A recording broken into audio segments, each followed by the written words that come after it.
right positions? We're about to find out. Yes, looks like it may have done just that. Okay, game is currently paused, as you can see. Everything is ready to rock and roll. This is exactly the position we were in last time, with this expansion established here by Ryung. 3, 2, 1, rock and roll. Here we go. Excellent. Okay, back in the game. Wunderbar, wunderbar.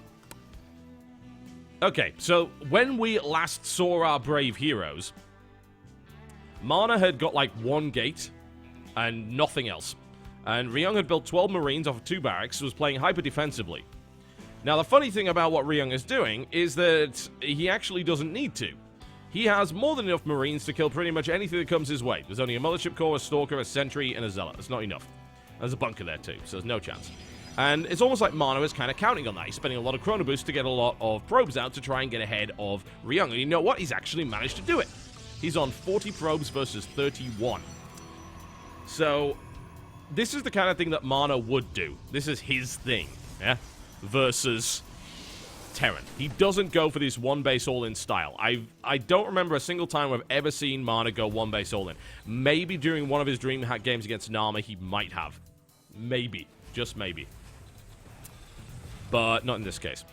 Alright, in the meantime, what we're going to see? Ryung going Starport, going Factory. Reactor going down here. So we're going to see some drop play, could see some Biomine. That is an incredibly fast robotics bay. With a Stargate, which is what... That's what makes it really weird.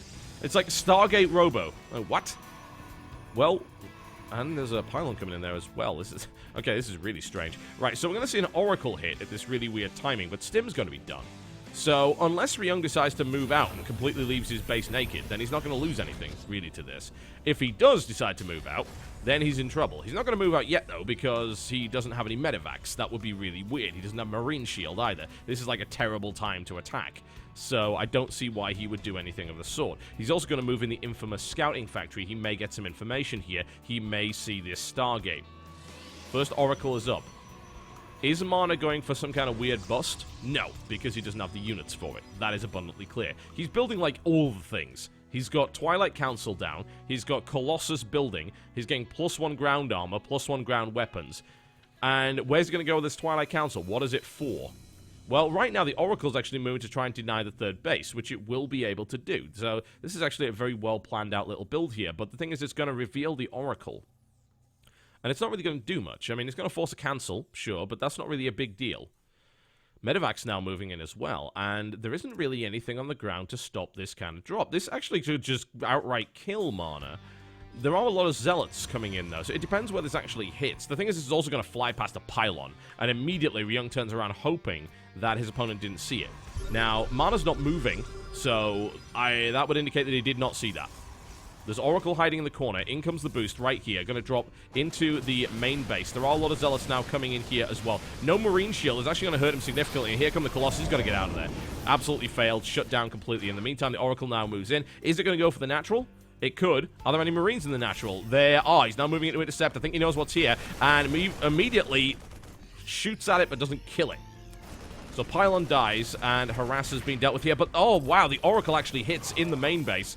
Kills a good 8 workers as well. And Marines coming in one at a time is not going to work out too well either. Oracle is not going to die either. It gets out of there. So, nice piece of Harass there. Also, stops the command center 2 seconds from finishing. So, nice play here by Mana with that Oracle Harass. Ryung did not respond well to that at all.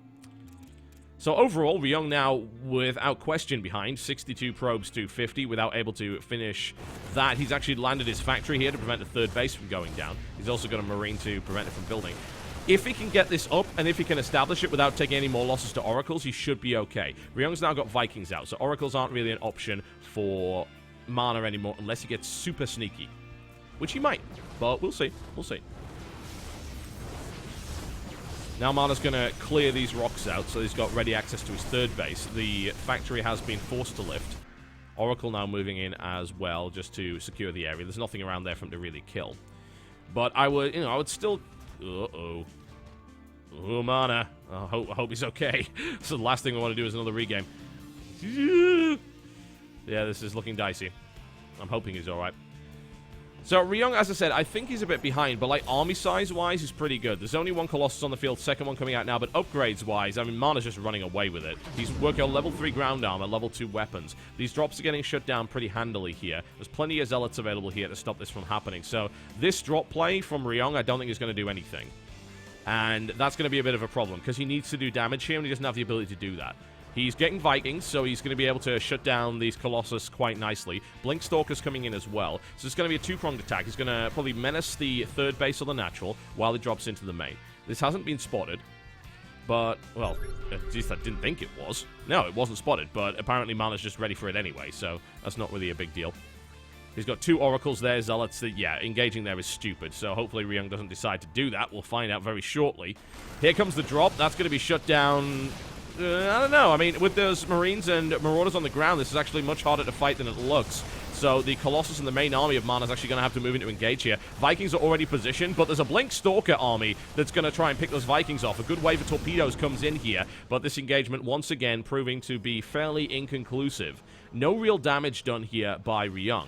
Ryung's going to now have to back off. Zealot run by a shutdown at the third base. And now here comes the engagement. And one Colossus goes down. Second one looking to come down here as well. The superior upgrades of Mana could really give him what he needs here. There's a lot of Marauders in the background doing damage here, though. Mothership Core comes in, is going to die nice and easily, but the reinforcements coming down. And I don't think Ryung's going to be able to hold this. Absolutely not. Blink Stalker comes in, shuts down one Medevac, and Mana just absolutely crushes that army. It does lose the Colossus in the process, which is not so good, and Ryung's production facility should be able to play catch-up here, but he did shut that down. He didn't take any damage to his main base. His third is now operational. He's not mining from it, though, which he needs to do. Mana, now realizing that, pulls everything off his natural to move to mine here. So, in reality, he's actually been oversaturated.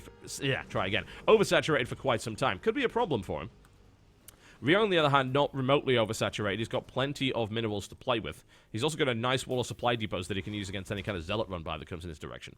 And now Ryung is rebuilding his army. Very Marauder heavy this time around. Upgrades-wise, he's starting to play catch-up, but he's about to go up against the wall of 3-3 Protoss, which is not so good. Colossus coming in and a Templar transition from Mana. Smart play. Ghost Academy is already on the way here for Ryung, though, so he anticipates this. This is pretty standard right now in this matchup. Templar, absolutely potent. Colossus...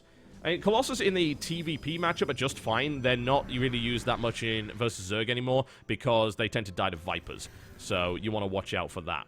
They also get hit by Blinding Cloud. It's like 2 different abilities, Abduct and Blinding Cloud, that can shut it down. But in this matchup, no, they work fine. They're absolutely fine as much as they were previously, really. Vikings never got an upgrade. Nothing really changed there, so everything is good. But the Templar transition is pretty nasty. Currently, there's no ghosts on the field either. Mobius Reactor being researched, however. No sign of Cloak yet. Now this base is down. The Scouting Factory is going to check it once again. I mean, it's been doing a great job up there. Surprised to see no mines out of Ryung, actually. He's a very mine-heavy player most of the time, even in this matchup, but apparently not this time. 3 Vikings coming out at once now, so he's running on 2 starports. Rebuilding that Viking count quite quickly, but he's got to be careful not to build too many. He needs to somehow get a read on what Mana is doing. If he misses the Templar transition, scan goes down. Don't think he sees... Where did it go? I don't know. He's building 4 ghosts at a time now, so it doesn't really matter, but I guess you must be aware of that. Blink comes in right here. Here comes the engagement right here from Mana. Does a little bit of damage, picks off and takes no losses, which is very nice for him. Currently has a very slight lead in terms of his army supply. Just a couple of supply in there. Storm is now available. Ghosts not on the field yet. Mobius Reactor is complete, however. Ghosts are now on the field. They will have an EMP available. Very important. EMP versus Snipe, the classic battle. Also, of course, taking out the sentries and nuking the shields and zealots would be powerful. In come the Vikings. That single Colossus is going to go down pretty quickly here. Need to see some good EMPs. Need to see some good storms here from Mana. Storm goes down, hits most of the zealots. Second storm, very, very bad indeed. Needs to move back, blocked off by his own buildings here. Fighting on the Ravishant here for Ryung, and he should be able to hold this. But the question is with what cost? He's lost some SCVs quite a lot in the mining base right there. Down goes those Archons, but more units coming in. He's got to retreat to his bunkers. Third base has been driven away. He lost a lot. I've got to say here, he lost a lot of workers here. Mana looking pretty damn strong right now. Trying to hold up against this as best he can. Upgrade advantage in the hands of Mana, however. Reinforcements continue to pour down the ramp here for Ryung. It's not enough. He doesn't have enough medevacs to hold this. Mana continues with this momentum. He is smashing through Ryung. GG, ladies and gentlemen, and there you go. Mana with an excellent attack for Ryung, but in no way prepared for that. And at the end of the day, harass shut down at every single turn. Successful harass by Mana, unsuccessful harass by Ryung, and no attacks. No successful attacks by Ryung whatsoever. And that is bad news, of course, for Axiom, because that's Ryung already out of play. He can be brought back as the ace if need be, and he can also be brought back as a joker if need be. Revive, I believe, is the rules of this tournament. 2 times per season, they can revive a player that's already gone down.